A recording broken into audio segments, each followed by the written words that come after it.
குரு வணக்கம். சேலம் உமாராணி. ஒருவருடைய ஜாதகத்தில் ராஜயோகம் அமைப்பு இருக்கணும் அப்படின்னா அவங்களுக்கு கிரகநிலைகள் எப்படி இருக்கும் அப்படின்னா, அவங்களுடைய ஜாதகத்தில் லக்னாதிபதியும் 4ஆம் அதிபதியும் பரிவர்த்தனை ஆகி இருக்கலாம், அல்லது லக்னாதிபதியும் 4ஆம் அதிபதியும் கூடி கேந்திரஸ்தானமான 1, 4, 7, 10ஆம் இடத்திலும் அல்லது திரிகோணஸ்தானமான 5, 9ஆம் இடத்திலும் கூடியிருக்கலாம்.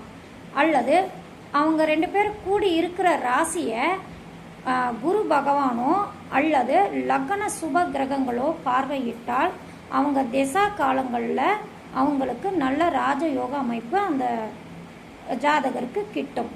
சரிங்களா?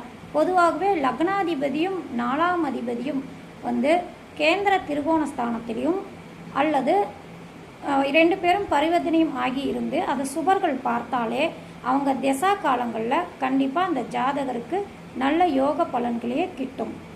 நன்றி, வணக்கம்.